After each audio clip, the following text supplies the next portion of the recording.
Olá, meu querido aluno, minha querida aluna. Hoje nós iremos falar um pouco sobre o sistema reprodutor feminino e o sistema reprodutor masculino. O objetivo da nossa aula é que você conheça as estruturas que pertencem a esse sistema e a maneira como elas trabalham para formar as gametas e, consequentemente, atuarem no processo de reprodução humana. Então, nós vamos começar aí pelo sistema reprodutor feminino, falar um pouquinho aí sobre os aspectos anatômicos e fisiológicos, né? Então, de maneira geral, o sistema reprodutor feminino, ele é constituído por 2 ovários, 2 tubas uterinas, que antigamente elas eram chamadas de trompas de Falópio, um útero, uma vagina e uma vulva, né? Um canal vaginal e uma vulva. Então, nós podemos dizer, de certa maneira, o sistema reprodutor feminino, ele é um sistema que é constituído por uma parte interna e uma parte externa. Então, internamente, nós encontramos aí os ovários, as tubas uterinas e o canal vaginal. E na parte externa, nós encontramos aí a vulva, né? Então, ele está localizado na cavidade pélvica.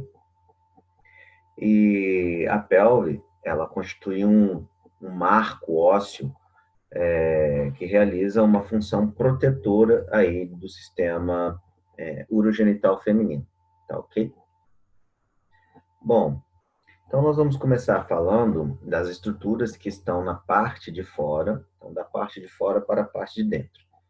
Tá? Então a vagina, na verdade, é um canal vaginal interno que se abre para o meio externo por meio de um ósteo, chamado ósteo da vagina. O canal vaginal ele tem aproximadamente entre 8 a 10 centímetros de comprimento. Ele tem uma capacidade que é de se estender. Ele tem uma elasticidade. E tem como objetivo ligar-se ao colo do útero. Tá? Então, ele une a parte externa do sistema urogenital feminino à parte interna do sistema urogenital feminino. Ele contém aí, como eu falei para vocês, uma abertura, e é por meio dessa abertura que ele comunica ao meio externo, e ele também é dotado de algumas glândulas, e essas glândulas são chamadas de glândulas de Bartholin, que secretam um muco lubrificante. Esse muco lubrificante, ele tem como finalidade proporcionar, facilitar o mecanismo de penetração durante o ato sexual. Tá? A entrada da vagina, ela tem uma proteção, uma membrana, que é uma membrana circular, que é chamada de ímen, e aí ela fecha parcialmente o orifício, né, vulvovaginal, e ela é quase sempre perfurada no centro, podendo ter diferentes formas, né, inclusive os chamados ímen complacentes, né. Em geral, essa membrana ela se rompe durante o primeiro ato sexual e já foi associada por muita gente, né? E acredito que até hoje ela seja associada à característica de virgindade, né? Por se romper normalmente durante o primeiro ato sexual. Isso depende do tipo de ímen, né? Porque tem ímen que não se rompe. Então, de modo geral, a gente não pode considerar que o ímen constitui aí um selo referente à virgindade feminina. A vagina é o local responsável, né, pela entrada do pênis, né, por onde o pênis penetra, e é o local onde o pênis também deposita os espermatozoides durante a relação sexual. E, além de possibilitar a penetração do pênis, também possibilita a saída do fluxo menstrual. Então, durante o fluxo menstrual, durante a menstruação, ela passa pelo canal vaginal. E também é por onde a criança nasce em uma situação de parto normal, de parto natural. Então, é por onde a criança vai passar. Então, é o canal vaginal que vai se dilatar, permitindo a saída, então, do bebê durante o parto. Tá? Então, de maneira geral, são essas 3 funções aí que o canal vaginal ele exerce, tá? Que é justamente local de penetração do ato sexual, passagem do fluxo menstrual e passagem da criança durante a concepção, durante o nascimento. Ok? Vamos passar aqui. A vulva é essa estrutura externa que algumas pessoas erradamente chamam de vagina. Tá? Então, a vagina não é essa parte externa. Essa parte externa ela se chama vulva ou pudendo. A vagina é o canal vaginal, é um canal interno. E aí, essa vulva ou pudendo, ela tem algumas estruturas também que fazem parte da anatomia do sistema urogenital feminino. Então, ela é delimitada por duas pregas cutâneas, mucosas intensamente irrigadas e inervadas ali, e aí ela possui os grandes lábios, que são lábios maiores, né, lábios mais externos, e mais internamente ela possui os pequenos lábios. Então, elas têm ali, mais internamente, ali também, uma outra prega cutânea, mucosa, que também envolve a vagina, que tem a finalidade de fechar os ósteos da vagina e o ósteo da uretra, né? Então, fecha o ósteo da vagina, que é por onde acontece a penetração, a saída da menstruação e a concepção, e também fecha o ósteo da uretra, né? Então, ali na vulva nós encontramos dois ósteos, que é o ósteo da uretra e o ósteo da vagina. Então, aqui mais externamente, nós observamos os grandes lábios e mais internamente os lábios pequenos ou pequenos lábios, que têm a finalidade de proteger aí a abertura da uretra e a abertura da vagina. Mais acima, na união ali, no ponto de encontro entre os dois lábios menores, nós encontramos o clitóris. O clitóris ele tem uma constituição esponjosa, é erétil, semelhantemente ao que acontece ali com o pênis do homem. Então, o clitóris ele tem essa característica também de ficar ereto durante o ato sexual, né? E é a estrutura da vulva responsável pela sensação de prazer durante o ato sexual. Então, o clitóris é que proporciona, né, a sensibilidade ao prazer da mulher, é o clitóris. E aí ele aumenta de tamanho durante o ato sexual de acordo com a estimulação que é feita durante o sexo, tá? Então ele tem essa característica aí semelhante ao tecido do pênis. Os ovários internamente são as gônadas femininas, porque produzem as gametas femininas, né, que são os ovócitos, e também são órgãos que produzem hormônios femininos, o estrógeno e progesterona, hormônios que atuam durante o ciclo menstrual, hormônios que são responsáveis por características sexuais femininas secundárias, e hormônios que atuam também durante o processo de gestação, assegurando o processo ali de gestação. Então, além de atuarem como gônadas, né, produzindo ali as gametas femininas, os ovários também produzem esses dois tipos de hormônios, tá? Então, nós vemos aqui, esse aqui é o ovário, tá? E aqui nós vemos o esquema de um óvulo, mostrando ali a sua estrutura interna, né? Acontecendo ali o processo de ovulação, liberação desse ovócito, né? Esse ovócito depois ele migra aqui para a tuba uterina, aonde ocorrerá o processo de fecundação. Como eu falei para vocês, as tubas uterinas, ou também chamadas de ovidutos ou trompas de Falópio antigamente, são dois ductos, né? Então, existem duas, assim como existem 2 ovários, né, um esquerdo e um direito. Existem também 2 tubas uterinas, uma esquerda e uma direita, que são ductos que se unem ao ovário, né, unem o ovário ao útero. Então, eles são o caminho por onde esses ovócitos eles passam até chegar ao útero. Eles têm ali o epitélio de revestimento é formado por células ciliadas, então eles têm cílios, e os batimentos desses cílios, que são cílios microscópicos, né, os movimentos ali peristálticos das tubas uterinas, que vão movimentar aí a gameta feminina até o útero, esteja ela fecundada ou não, porque a fecundação se dá exatamente na tuba uterina. A tuba uterina é o local onde ocorre a fecundação, onde o espermatozoide, a gameta masculina, se encontra com o ovócito, que é a gameta feminina. Tá? O útero é o outro órgão também, que é uma estrutura interna do sistema urogenital feminino.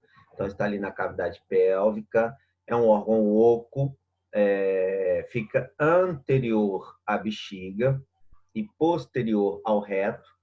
Tá? Então, fica entre a bexiga e o reto, o intestino ali, parte do intestino grosso. Tá? Tem uma parede, que é uma parede muscular espessa, que a gente chama de miométrio, e um formato que se assemelha um pouco a uma pera invertida, né? Como é a imagem que vocês estão vendo aí nessa figura. Né? Então, ele tem mais ou menos esse formato aqui, como se fosse uma pera invertida. Né? É revestido internamente por um tecido vascularizado, rico em glândulas, que a gente chama de endométrio. Então, o revestimento interno do útero é o endométrio. É o endométrio que vai ficar espesso durante o período que a gente chama do ciclo menstrual. Então, esse endométrio ele aumenta de tamanho. E a finalidade dele aumentar de tamanho, ele fica mais vascularizado, é justamente porque a cada ciclo menstrual o organismo feminino se prepara para gerar uma criança. Então, esse endométrio fica mais espesso, aumenta de tamanho, de espessura, justamente para que ocorra o fenômeno conhecido como nidação, que é a implantação ali do embrião na cavidade uterina. Quando não ocorre a fecundação, quando não há fecundação, esse ciclo ele se finaliza por intermédio do processo de menstruação. Então, é onde a mulher menstrua, acontecendo uma descamação do endométrio. Esse endométrio é todo liberado. Né? Então, a menstruação em si, ela é ocasionada exatamente pelo descamamento do endométrio. O endométrio, ele descama, liberando ali esse revestimento que aumentou de tamanho, justamente para receber uma criança, de receber um embrião que não foi, que não ocorreu em razão de não ter havido ali a fertilização. Tá? Bom, então, diante disso, o que seria o ciclo menstrual? O que é o ciclo menstrual? Como se dá esse ciclo menstrual? Qual a importância dele no processo de fertilização, de fecundação, no processo de manutenção da gestação? O que seria esse ciclo menstrual? Então, o ciclo menstrual ele consiste numa série de eventos que acontecem em ciclo e que é o resultado do processo de ovulação feminina. Então, a cada mês, a mulher normalmente libera um ovócito.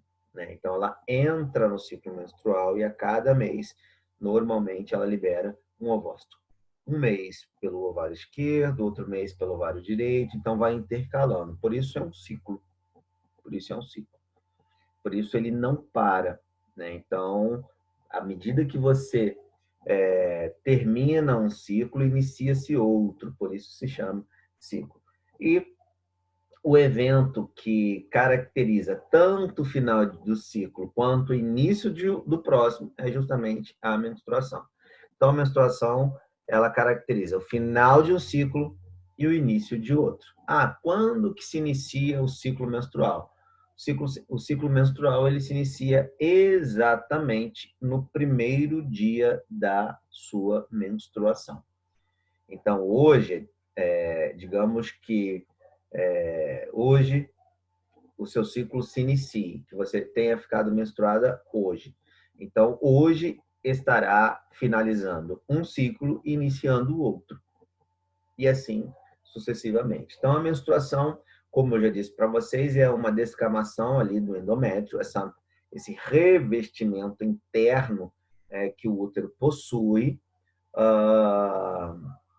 E aí, esse descamamento ele é acompanhado pelo fluxo sanguíneo, É por isso que durante o ciclo menstrual há o sangramento e também há aquelas placas que saem junto ali na menstruação que correspondem ao revestimento interno, que corresponde ao endométrio, que é o revestimento interno da cavidade uterina.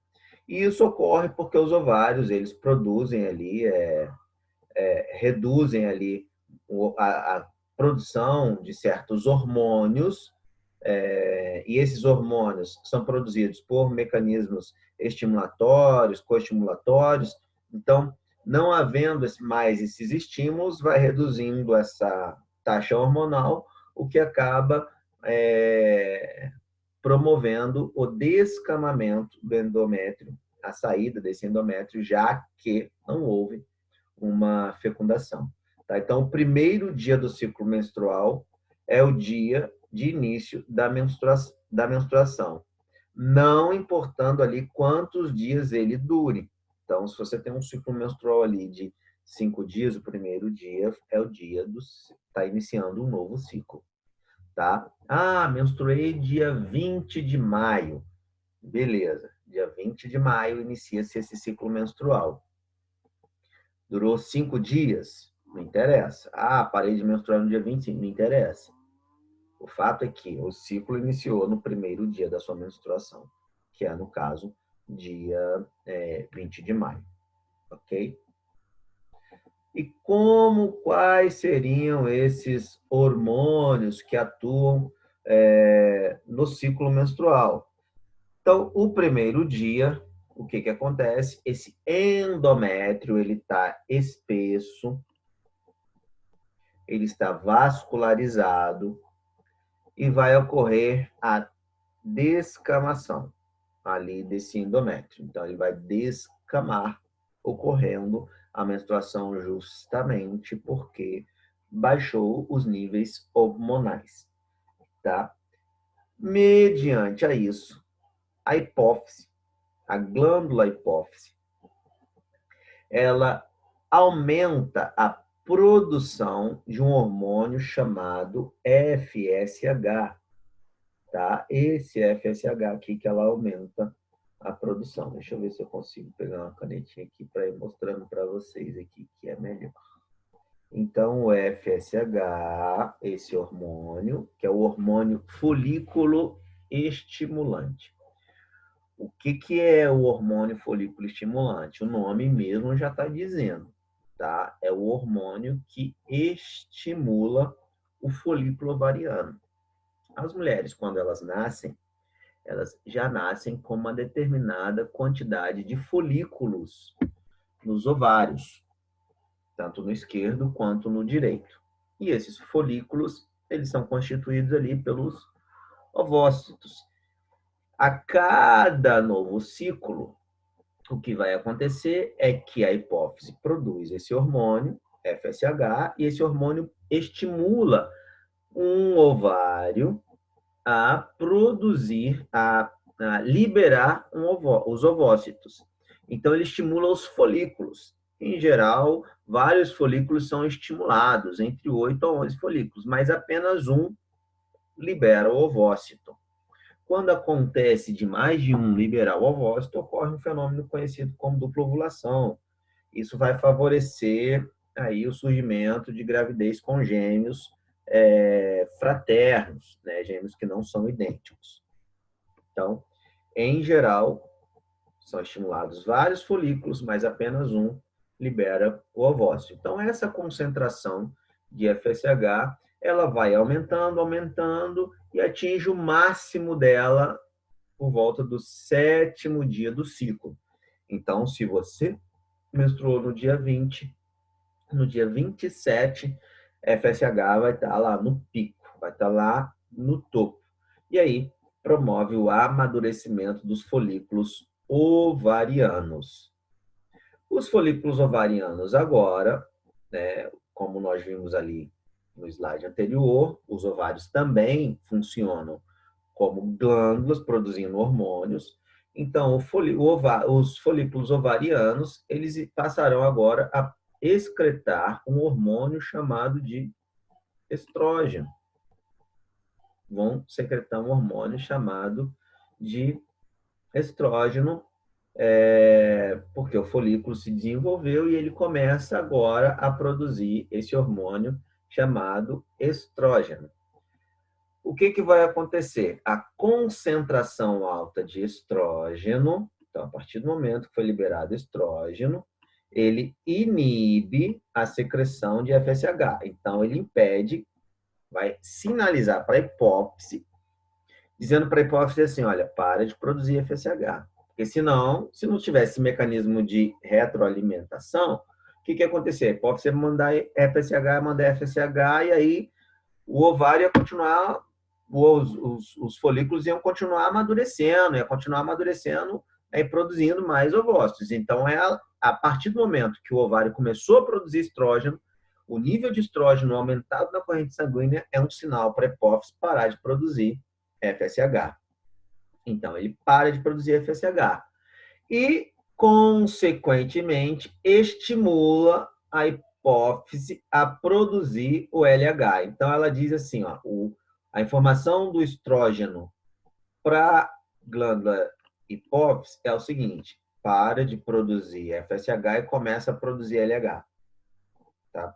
O que é o LH? É o hormônio luteinizante. Então, ela estimula a produção do hormônio luteinizante. Esse hormônio, a concentração alta de estrógeno, né, vai, além disso, estimular o crescimento do endométrio. Então, vejam, a presença de estrógeno promove 3 coisas: inibição de FSH, estímulo de LH e aumento do endométrio, aquela parede interna, a cavidade que reveste a cavidade interna do útero. Ok? Beleza? A alta concentração de LH, agora, LH, vai estimular a ovulação, que acontece por volta do 14º dia de um ciclo de 28 dias, um ciclo normal de 28 dias. Então, veja bem, olha só, se você menstruou no dia 10 de um determinado mês, ok? Você menstruou no dia 10 de um determinado mês. O 14º dia, a contar do primeiro dia da sua menstruação, seria o dia 13 daquele mês, tá? Então, vamos lá. 10, quer dizer, dia 23 daquele mês, tá? 10, 11, 12, 13, 14, 15, 16, 17, 18, 19, 20, 21, 22, 23, viu? 14 dias, porque você conta o primeiro dia da menstruação. Então, você poderia, professor, então, se eu menstruei dia 10, é só eu somar 14. Aí se você somar 14, você vai chegar no dia 24. Não é dia 24. Ou seja, porque você conta o primeiro dia da menstruação. É ali que está começando o ciclo. Então, na verdade, você chega no 24, mas aí você subtrai 1, que aí vai dar 23. Entendeu? Porque é o primeiro dia, você conta a partir desse primeiro dia. Então, o hormônio luteinizante, o que ele vai fazer? Ele vai estimular o folículo a liberar o ovócito. Esse fenômeno é chamado de ovulação. Tá? Então, o FSH estimula vários folículos que produzem estrógeno, que estimula a produção de LH, que induz a ovulação de pelo menos um folículo, a liberação de um ovócito de pelo menos um folículo. É isso que acontece, ok? E aí, havendo isso, havendo a ovulação no 14º dia, a contar do primeiro dia da menstruação, tá? A alta taxa de LH estimula a formação do corpo lúteo ou corpo amarelo.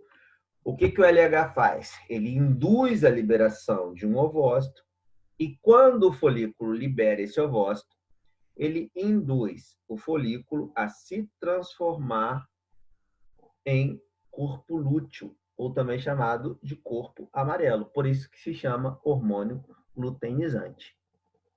E agora, esse corpo lúteo, que se originou a partir do folículo ovariano, esse corpo lúteo, ele começa a produzir progesterona.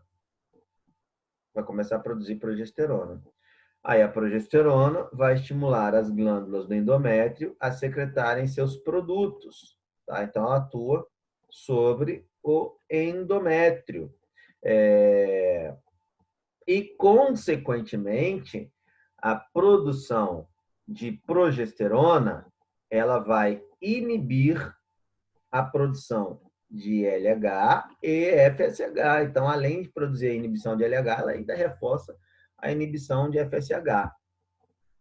Então, se tiver progesterona na corrente sanguínea feminina ali, durante o ciclo menstrual, a sua hipófise não produz nem LH e nem FSH.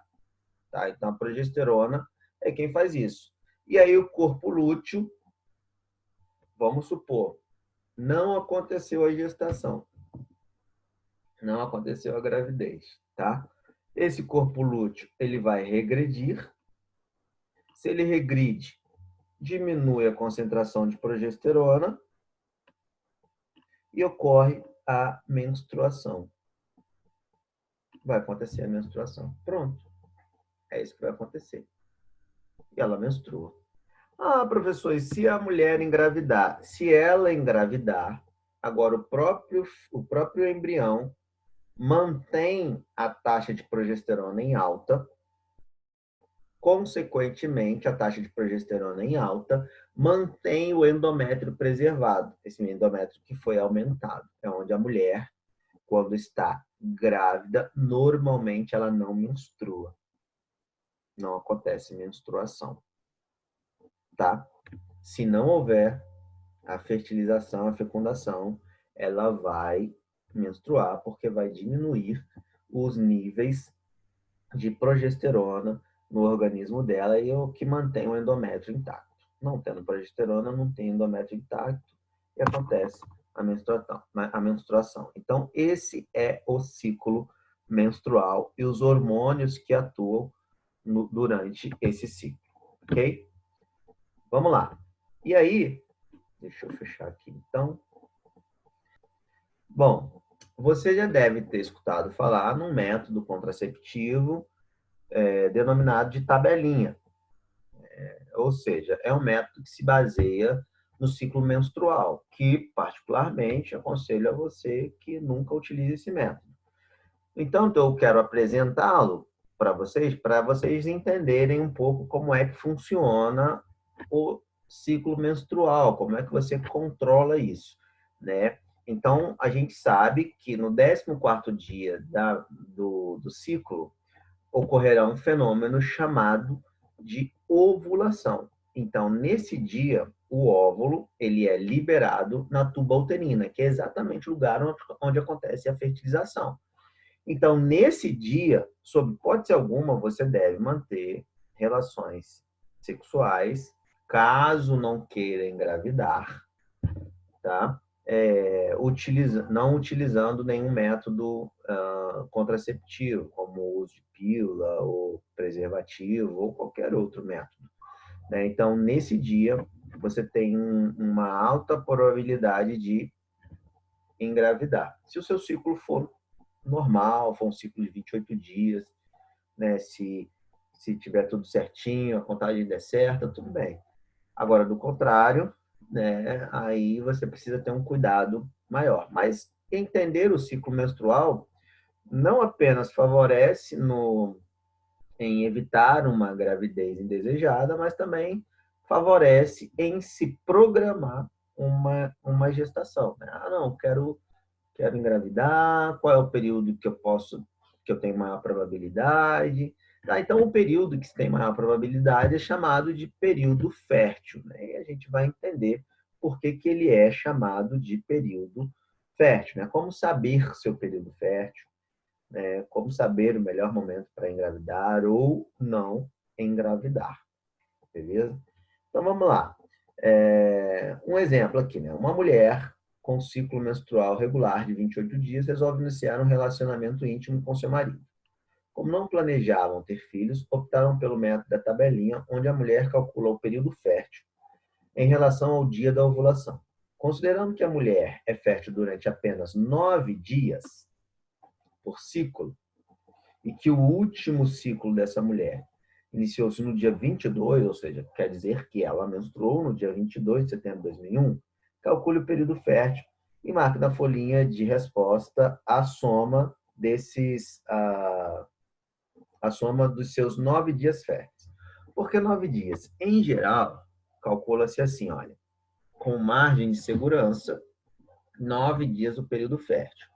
Ou seja, 4 dias antes da ovulação, do dia da ovulação, e 4 dias depois da ovulação. É isso porque o espermatozoide ele tem um tempo de permanência na cavidade uterina, ou melhor, na tuboterina, assim como o ovócito. Então, respeito, ele não foi produzido hoje, ele é eliminado hoje, o ovócito. Né? Então, ele tem um tempo de permanência. O espermatozoide também. A partir do momento que aconteceu a ejaculação na cavidade uterina, ali, o espermatozoide entrou na cavidade uterina e migrou ali para a tubuterina, ele permanece alguns dias. Então, por margem de segurança, estima-se um período de 9 dias, que compõe 4 dias antes da ovulação e 4 dias depois dessa ovulação. Então, se a mulher ela acabou se ela menstruou no dia 22, o que você vai fazer? Você vai contar ali 13 dias para frente, né?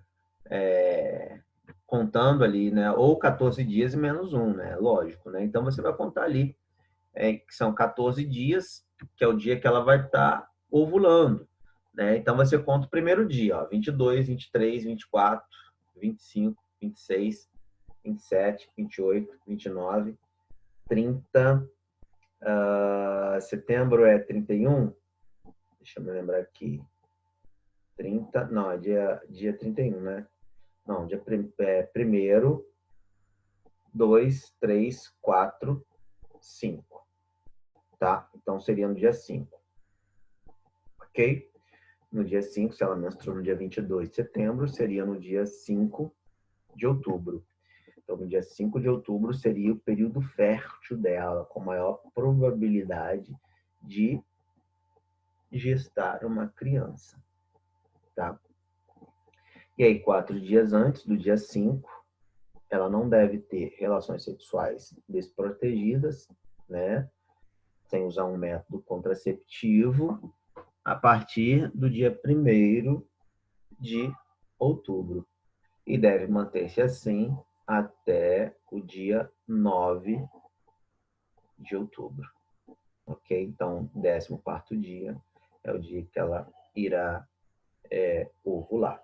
Então, 22, 23, 24, 25, 26, 27, 28, 29, 30, né?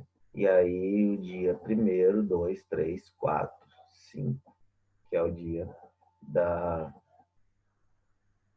ovulação. Algumas outras tabelinhas, em algumas outras tabelinhas, você vai encontrar uma outra margem de segurança, que compõe um período de 10 dias, chamado de período fértil, né? Que seriam 5 dias antes, né? E 5 dias depois, né?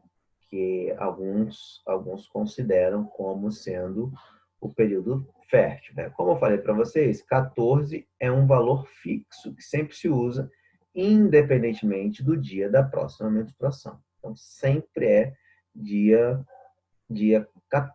14 dias, né?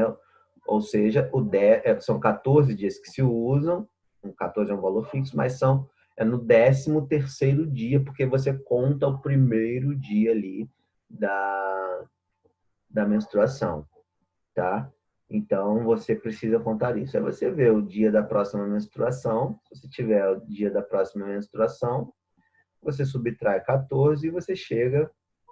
Se você fizer a conta ao contrário, subtrai 14, você vai chegar ali ao dia exato da tua ovulação. Agora, se você for contar para frente, é importante você lembrar que precisa considerar o primeiro dia da sua menstruação.